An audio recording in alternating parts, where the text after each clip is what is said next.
nous tendrions à penser que le module de commande orbitait la Lune de cette manière, c'est-à-dire parallèlement à la surface lunaire, parce que c'est ainsi que nous voyons habituellement une fusée faire dans les dessins animés.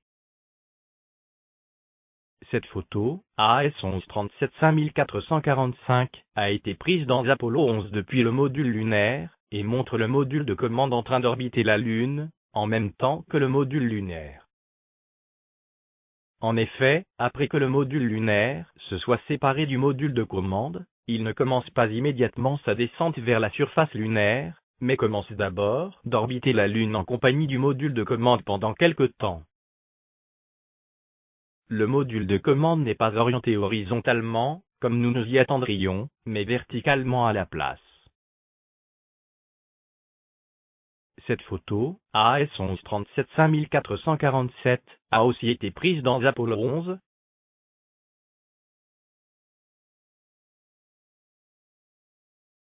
Dessus, nous voyons également le module de commande en position verticale, avec le nez en l'air, mais beaucoup plus bas que le module lunaire. Pourquoi a-t-il besoin d'être tellement plus bas que le module lunaire?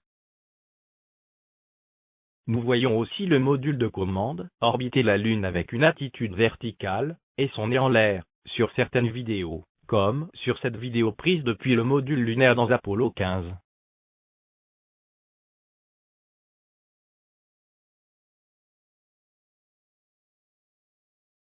Sur cet extrait de vidéo, nous voyons la surface lunaire passer alternativement vite et lentement, ce qui signifie que le module de commande changerait sa vitesse orbitale de manière très importante, ce qui est totalement impossible.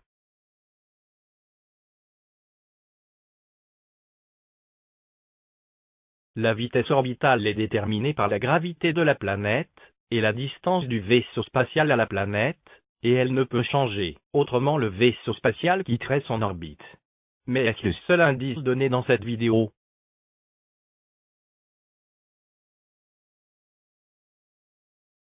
Est-ce que le fait que le module de commande est vu orbitant la Lune dans une attitude verticale est un indice de la fraude? Est-ce que le module de commande devrait orbiter la Lune dans une position horizontale, comme les dessins animés nous le montrent habituellement?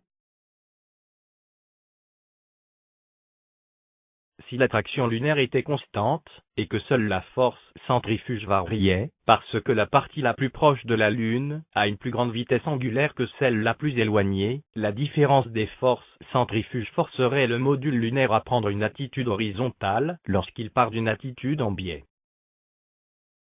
Mais l'attraction lunaire varie également avec la distance à la Lune, et elle varie même plus que la force centrifuge, car elle varie avec l'inverse du carré de la distance au centre de la Lune, alors que la force centrifuge varie seulement avec le simple inverse de cette distance. C'est pourquoi, plus vous êtes près de la surface lunaire, et plus la vitesse orbitale pour rester en orbite est grande. Conséquemment, lorsque le module lunaire est en biais, la partie inférieure a une force gravitationnelle qui est un peu plus grande que la force centrifuge, alors que la partie supérieure a une force gravitationnelle qui est inversement un peu plus petite que la force centrifuge, et ceci tend à faire prendre une attitude verticale au module de commande à la place. Donc, si l'attitude du module de commande n'est pas contrôlée, elle tend naturellement à devenir verticale, de sorte que le centre de masse du vaisseau spatial et son centre géométrique deviennent alignés, et que le centre de masse soit sous le centre géométrique. Nous avons même un satellite bien connu, que chacun peut voir, qui a une attitude pratiquement constante relativement à nous, qui varie un peu avec la libration, c'est la Lune. Si la Lune nous montre toujours la même face, et ne nous montre jamais sa face cachée, ce serait parce que la face que nous voyons est un peu plus lourde que la face qui nous est cachée, ce qui fait que le centre de masse ne coïncide pas exactement avec son centre géométrique, mais en est distant de quelques kilomètres, et plus proche de nous. Quoique cela se fasse plus rare avec le progrès de la technologie, certains petits satellites ne bénéficient pas d'un contrôle d'attitude, et utilisent le gradient de gravité pour s'orienter relativement à la Terre. L'attitude naturelle correspondant à la répartition de masse du satellite varie un peu, mais elle reste suffisante pour l'usage des petits satellites non contrôlés. Certains petits satellites sont capables de corriger leur attitude en changeant leur répartition de masse, en déplaçant un poids à l'intérieur d'eux. Certains petits satellites utilisent également un contrôle d'attitude magnétique. Ils utilisent le champ magnétique de la Terre. Mais, contrairement au contrôle d'altitude par la masse, qui fonctionne également pour un satellite tournant autour de la Lune, le contrôle d'attitude magnétique ne fonctionne pas pour un satellite tournant autour de la Lune, car la Lune n'a pas de champ magnétique. En ce qui concerne les satellites plus gros, ils ont besoin d'avoir une attitude contrôlée plus précisément que celle permise par la répartition de masse. Celle obtenue par la répartition de masse ne permet pas d'obtenir exactement l'attitude désirée, et de plus elle varie plus que la précision qui est désirée pour le satellite. Dans ce cas, le satellite a besoin de corriger continuellement son attitude de manière qu'elle coïncide toujours avec l'attitude désirée d'aussi près que possible. Un tel satellite utilise un dispositif qui peut perpétuellement fonctionner, car il utilise peu d'énergie. Ce dispositif est une roue à réaction, ou roue à moment qui est un terme plus précis, qui est capable de faire tourner le satellite. Et, pour l'énergie qui est nécessaire, pour contrôler la roue à réaction, le satellite utilise une énergie qui est infinie, car c'est l'énergie solaire. Ce schéma montre comment la boucle de contrôle de l'attitude fonctionne. Les angles courants et accélération du satellite sont lus par les gyroscopes et les accéléromètres. À partir de ces mesures et de la position courante du satellite, l'ordinateur du satellite met à jour l'attitude courante du satellite.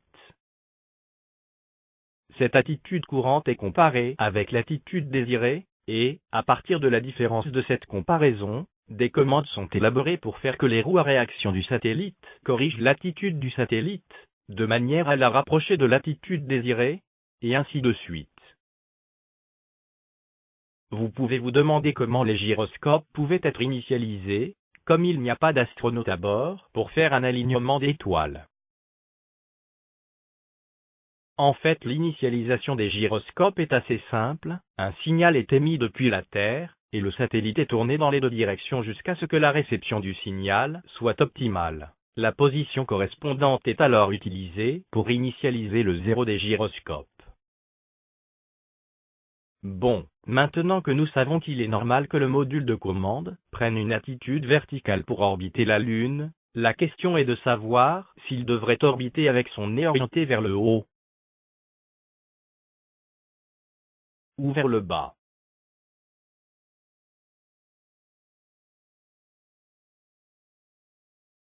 Il est absolument manifeste que la jupe du module de service était plus légère que le reste du module de commande.